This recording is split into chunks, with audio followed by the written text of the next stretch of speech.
Good morning बच्चों। अच्छा, जिन बच्चों ने कॉन्ग्रुएंसी नहीं पढ़ी है, क्योंकि कॉन्ग्रुएंसी 7th क्लास का पार्ट है, तो सबसे पहले हमें कॉन्ग्रुएंट ट्राइंगल कॉन्ग्रुएंसी बहुत ज़्यादा ज़रूरी करनी है। अगर तुम्हें उसमें भी दिक्कत होती है, ऐसा लगता है कि ज्योमेट्री हमसे नहीं हो रही, तो उससे पहले आप लाइन एंड एंगल करो, क्योंकि लाइन एंड एंगल हमें करना ही पड़ेगा, बहुत बेसिक है। ठीक है, अब यहाँ पे हमें कुछ गिवन दे रखा है और हमें प्रूफ करना है कि जो बी आर है वो ए आर के बराबर है। मैं दोबारा से आपको ट्राइंगल देखना है, ध्यान से देखो, ध्यान से कि अब ना सारा क्वेश्चन, अभी मैंने आसान क्वेश्चन तो आपको सारे करा दिए, अब ये थोड़े टफ क्वेश्चन है। जो नए बच्चे हैं उनको समझ में थोड़ा सी दिक्कत आएगी, तो पिछला वीडियोस जाके देखें, उनसे समझने की कोशिश करें, फिर इस पे आए। तो समझना क्या है, ध्यान से देखना कि हमें दिक्कत ये होती है कि हम ट्राइंगल कौन से कंसिडर करें इस चीज की कॉन्ग्रुएंसी को प्रूव करने के लिए। मतलब इसमें तो बहुत सारे ट्राइंगल दिख रहे हैं। मैंने देखा, अगर मैं ट्राइंगल लेना चाहूँ, इसको ले लेते हैं O A P O B B R O, ये वाला भी ट्राइंगल है, ठीक है। और क्यू पी बी और ए आर क्यू, ये वाला भी ट्राइंगल है। तो ट्राइंगल्स तो हमारे पास बहुत सारे हैं, लेकिन हमें कौन से ट्राइंगल लेने हैं ये हमें ध्यान रखना। तो देखो हमें क्या दे रखा है, हमें दे रखा है पी क्यू जो है वो आर क्यू के बराबर है, मतलब पी क्यू जो है वो आर क्यू के बराबर है, ये दे रखा है। और एंगल y और ये बराबर है, ठीक है। और मुझे कॉन्ग्रुएंट करना है पी बी और ए। अगर मैं आपको बताऊं कि मैं ये वाले दो ट्राइंगल कंसीडर कर रहा हूं, कौन से, पी आर बी,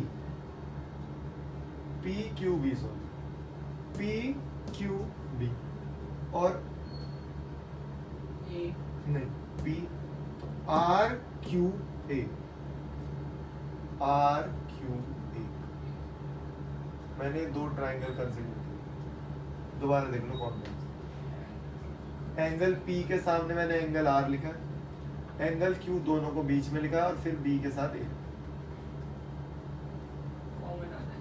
ठीक है। अब मुझे बताओ कि क्या क्या कॉन्ग्रुएंसी प्रूफ करने के लिए हमें तीन चीज तो चाहिए। एक चीज तो हमारे पास है पी क्यू बराबर आर क्यू, लो जी मैंने एक चीज लिख दी आर। फिर मैं देख रहा हूँ यार एंगल क्यू तो दोनों में ही है, तो एंगल क्यू बराबर एंगल क्यू। अब फंसेंगे बच्चे कि यार तीसरी साइड, तीसरा एंगल ये कैसे निकालेगा, ये हमारे गिवन, ये है टफ चीज कि जो तीसरी चीज है वो कहां से निकलेगी और कैसे निकलेगी।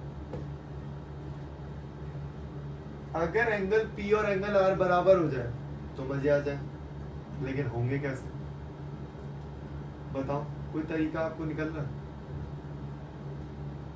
अब यहाँ पे ना मैं एक छोटी सी चीज बताता हूँ, ध्यान से देखो, इधर फोकस करो।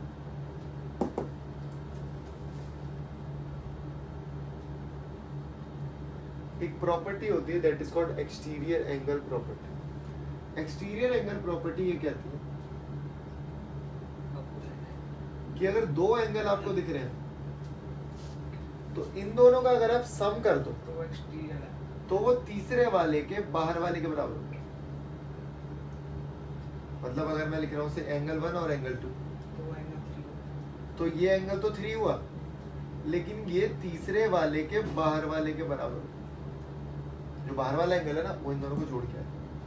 मान लेते हैं ये 80 डिग्री है, ये 30 डिग्री है, और मुझे बोला बाहर वाला बताना, तो बाहर वाला बताना तो कितना होगा, कोई भी ट्राइंगल बन रहा है, कोई भी, डजंट मैटर। मैंने आपको ऐसे ट्राइंगल ले लिया, डजंट मैटर, ऐसा इन दोनों साइड को ऐड करूंगा। देखो मुझे ये बाहर वाला एंगल निकालना है, तो ये वाली साइड को छोड़ के, उसके जो बगल में लग रही है उसके जो 7 साइड है उसको छोड़ के बाकी दोनों को जोड़ दो। दोबारा समझो इस चीज को कि जो एंगल मुझे पता करना है उस वाले को छोड़ के, उसके बगल वाले को छोड़ के बाकी दोनों को जोड़ दोगे तो वो आ गया। इसे कहते हैं एक्सटीरियर एंगल प्रॉपर्टी, और मैं यही अप्लाई करने वाला हूं, ध्यान से देखो। अब मैंने देखा कि दो ट्राइंगल दिख रहे हैं मुझे, मतलब मैं बता रहा हूं आपको कौन से ट्राइंगल, पी क्यू बी या P B Q. P B Q triangle दिख रहा है आपको।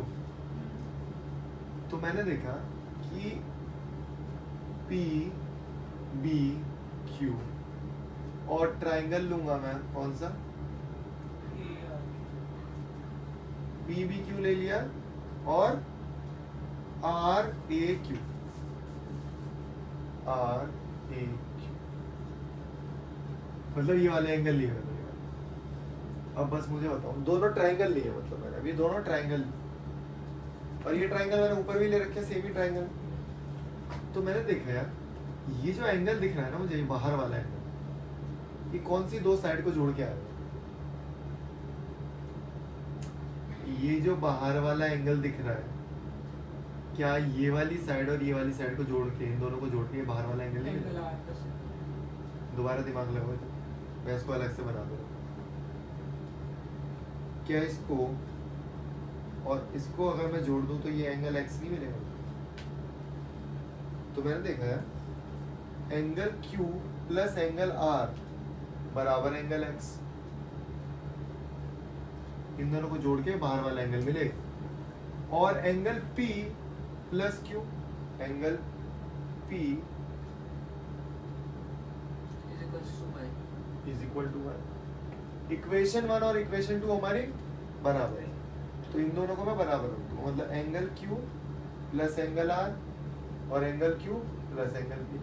तो मैंने देखा ये दोनों तो कट गए, तो एंगल R बराबर एंगल P, तुमने ऑन कर दिया, ठीक है। तो एंगल R किसके बराबर हो गया? P के बराबर हो गया। भैया उससे तो करने के लिए एंगल और एक्स और एंगल वाई बराबर होना चाहिए ना। फिर गिवन है, कर तो दिया। गिवन है, हमें गिवन, बहुत बढ़िया सवाल है भाई। ये दोनों चीजें गिवन है, मैंने इन दोनों को ही ब्रेक करके ये लिखा है। कितना अच्छा कंसेप्ट, मैं बता रहा हूँ। ये कंसेप्ट मैं जब 9th में था मैं नहीं कर पाता, तुम लोग लकी हो जो सीख पा रहे हो, ठीक है। तो अब 1, 2 और तीसरी चीज हमने प्रूव कर दी। तो दोनों ट्राइंगल क्या हो गए? कॉन्ग्रुएंट हो गए। जब दोनों ट्राइंगल कॉन्ग्रुएंट हो गए, पूछा क्या है? बीपी बराबर ए आर, तो बीपी बराबर A R by CP CP. BP बराबर ए आर, जब दोनों ट्राइंगल कॉन्ग्रुएंट हो गए, कौन सा पूछा है? देखो यहाँ से भी देख सकते हैं, बीपी और ए आर दोनों ही बराबर होंगे बाय सीपी, ठीक। बहुत छोटी प्रॉपर्टीज है। देखो एंगल अपोजिट टू, पहले तो पता है क्या है, सबसे पहले बच्चों को यही नहीं पता होता आइसोसेलेस ट्रायंगल क्या होता है। तो बेटा याद रखोगे कि आइसोसेलेस ट्रायंगल क्या होता है कि जिनकी दो साइड्स इक्वल है, डजंट मैटर कोई सी भी साइड। मैं ये नहीं कह रहा ए बी बराबर ए सी है, ए बी बराबर बी सी भी हो सकता है, कोई सी भी दो साइड इक्वल होंगी। अब अगर दो साइड इक्वल है तो उनके अपोजिट एंगल भी इक्वल होंगे, उनके अपोजिट एंगल इक्वल होंगे, ये साइड के अपोजिट और ये साइड के, ठीक है। अब यहाँ पे देखो, यहाँ पे एक ट्राइंगल्स हैं दो और इनको कॉन्ग्रुएंट प्रूफ करना है। यहाँ पे एक लाइन खींची है, यहाँ पे एक लाइन खींची है, तो इन्होंने बोला कि ए बी बराबर ए सी है, ओके, एडी कॉमन है और ए डी हमारा कॉमन है, और angle B is equal to angle C है, ठीक है। तो बस मुझे बताओ तीन चीजें हो गई, ए बी और ये और ये, क्या? अब सुनो ना मेरी बात ध्यान से, कि बाकी सारी चीजें ये साइड और ये साइड बाइसेक्टर से प्रूव होंगे, और ये दोनों एंगल बराबर होंगे, तो ये दोनों एंगल 90 के होंगे, ये दोनों एंगल 90 के होंगे। अब वो ऐसे भी दे देगा हमें कि भाई ये वाली साइड भी, ये वाले एंगल भी बराबर, ठीक है। इसको उतार के देखो भाई, ये क्वेश्चन एक ऐसा क्वेश्चन है जो कि ओलंपियाड में आता है, और यहाँ पे कोई भी आपको एंगल दे देंगे और पूछ लेंगे, या तो ये वाला पूछ लिया मान लो उन्होंने, या ये वाला पूछ लिया कि ये वाला एंगल कितना होगा, तो इस तरीके से एंगल पूछ लेते हैं और एक्स की वैल्यू कुछ दे देंगे, या फिर एक्स में ही आंसर होगा। तो हम लोग सबसे पहले देखते हैं कि क्या गिवन दे रखा है और कैसे हम रिलेट करके आंसर तक पहुंचे, ठीक है।